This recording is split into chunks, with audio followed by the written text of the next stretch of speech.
নমস্কার বন্ধুরা, আজ আপনাদের সাথে শেয়ার করে নেব মাছের ডিমের রেসিপি। তো আমরা তো খাদ্যপ্রিয় বাঙালি, তাই রোজ রোজ আমাদের মাছে ভাতে না হলে চলে না। তো মাছ এক আধ দিন বাদ দিয়ে কিন্তু এই মাছের ডিমের রেসিপি বানিয়ে নেবেন। গরম ভাতের সাথে কিন্তু দুর্দান্ত লাগে। তো আজ আমি এই মাছের ডিমের রেসিপি সম্পূর্ণ রেসিপিটা আপনাদের সাথে শেয়ার করছি। আপনারা আমার সঙ্গে থাকুন, পুরো ভিডিওটা দেখুন। তো আমি এখানে 100 গ্রাম মাছের ডিম নিয়েছি। তার সাথে দিয়ে দেবো পরিমাণ মতো লবণ, হলুদের গুঁড়ো, অল্প একটু জিরে গুঁড়ো, কাঁচা লঙ্কা, পেঁয়াজ কুচি, আর দেবো 2 টেবিল চামচ বেসন দিয়ে খুব ভালোভাবে আমি এটা ম্যারিনেট করে মাখিয়ে নেব। মাখানোটা কিন্তু সমস্ত উপকরণগুলোকে একসাথে খুব ভালোভাবে মাখিয়ে ম্যারিনেট করে নিতে হবে, যাতে করে সম্পূর্ণটা সবের সাথেই কিন্তু মিশে যায়। তো দেখুন আমি মাখিয়ে নিয়েছি কত সুন্দর করে। এবারে আমি এটা রেখে দেব। এবারে চলে যাব আমি গ্যাসেতে চলে এসেছি। গ্যাসেতে একটা কড়াই বসিয়ে দিয়ে পরিমাণ মতো তেল দিয়েছি। তেলটা বেশ ভালোভাবে গরম করে নিতে হবে। তেলটা যত ভালো গরম হবে বড়াগুলো ভাজাও বেশ সুন্দর হবে। এবারে আমি তেলের মধ্যে মাছের ডিমের বড়াগুলো একটা একটা করে দিয়ে বেশ উল্টে পাল্টে দুটো সাইডই লাল লাল করে ভেজে নেব। তো রোজ রোজ কিন্তু পাতে মাছের বদলে এক আধ দিন এইরকম মাছের ডিমের রেসিপি যদি থাকে, গরম ভাতের সাথে কিন্তু আর কিছুই চাই না। আমরা মাছ কিন্তু রোজ রোজ খেলেও কিন্তু একঘেয়েমি ভালোও লাগে না। এক আধ দিন এইরকমভাবে নিত্য নতুন রেসিপি চেঞ্জ করে নিলে কিন্তু খেতেও ভীষণ সুন্দর লাগে। তো মাছের ডিমেরগুলো বড়াগুলো দেখো ঠিক এইভাবে উল্টে পাল্টে ভেজে নিতে হবে। দুটো সাইডই বেশ লাল লাল করে ভেজে নেব। তো বাকি যে কটা ছিল সেগুলোও আমি দিয়ে দিলাম। দিয়ে সম্পূর্ণ বড়াগুলো বেশ লাল লাল করে ভেজে নিচ্ছি। আর একটু এই ভাজার সময় গ্যাসের ফ্লেমটা একদম লোতে রেখে ভেজে নিতে হবে, তাহলে ভিতর পর্যন্ত বেশ সুন্দরভাবে ভাজা হয়ে যাবে আর খেতেও ভীষণ সুন্দর লাগবে। তোমরা যদি চাও এরকম ভাজাও খেতে পারো। ভাজাটাও কি সুন্দর স্ন্যাক্স হিসেবে গরম ভাতের সাথে কিন্তু ওটাও ভীষণ সুন্দর লাগবে। এছাড়াও আলু দিয়েও যে রেসিপিটা আমি বানিয়েছি সেটাও ভীষণ সুন্দর লাগবে। তো দেখো আমার বড়াগুলো কিন্তু বেশ সুন্দর করে ভাজা হয়ে গেছে মাছের ডিমের। আমি এগুলো তুলে নিলাম। বেশ লাল লাল করে সুন্দর করে ভেজে নিয়েছি। এবারে ওই তেলের মধ্যেই আমি ভেজে নেব লম্বা লম্বা করে যে আলু কেটে রেখেছিলাম, সে আলুগুলো ভেজে নেব।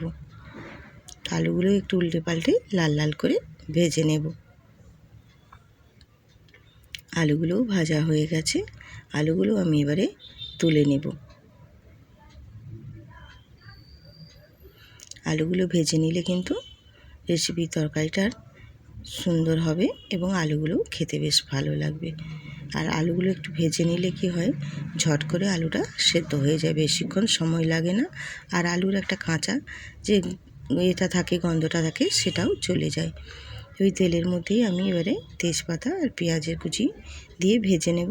আমি কিন্তু আর এখানে এক্সট্রা করে কোনো তেল ইউজ করব না। আর দিয়ে দেবো 1 টেবিল চামচ রসুন বাটা। রসুন আর পেঁয়াজটা আমি বেশ ভালোভাবে নেড়ে ছেড়ে ভেজে নেব। ভাজা হয়ে গেলে ওর মধ্যে এবার আমি দিয়ে দেব লঙ্কা গুঁড়ো আর হলুদের গুঁড়ো, আর দেব কাঁচা লঙ্কা আদা বাটার পেস্ট দিয়ে মশলাটা আমি কষিয়ে নেব। সামান্য একটু জল দেব। জল দিয়ে মশলাটা আমি বেশ ভালোভাবে কষিয়ে নেব। মশলাটা একটু কষিয়ে নিয়ে দিয়ে দিলাম টমেটো কুচি। টমেটো কুচিটা দিয়েও আবারও আমি নেড়ে চেড়ে বেশ ভালোভাবে মশলাটা কষিয়ে নেব। কষানো মোটামুটি দেখো মশলাটা হয়ে এসছে। এবারে দিয়ে দিলাম আমি স্বাদ মতো এখানে লবণ। আর যদি তোমরা চাও এখানে অল্প একটু চিনি ব্যবহার করতে পারো। তো আমি চিনিটা স্কিপ করে গেছি, বা চিনিটা আমি বাদই দিয়েছি। তো অনেকে পছন্দ করে যে স্বাদের এর মধ্যে একটু চিনি দিলে টেস্টটা বেশ ভালো থাকে। আমি চিনিটা বাদ দিয়েছি, তোমরা চাইলে দিতেও পারো। তাহলে স্বাদের ব্যালেন্সটাও ঠিকঠাক থাকে।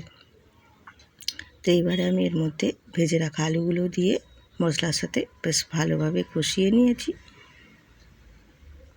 নাড়াচাড়া করে বেশ ভালোভাবে শুকনো শুকনো করে কষিয়ে নিয়ে এবার আমি এর মধ্যে দিয়ে দেব পরিমাণ মতো জল, যাতে করে আলুগুলো বেশ ভালোভাবে সেদ্ধ হয়ে যায়। নাড়াচাড়া করে সমস্ত কিছু ওই ঝোলের সাথে মিশিয়ে নিয়ে এবার একটু ভালোভাবে আমি ফুটিয়ে নেব।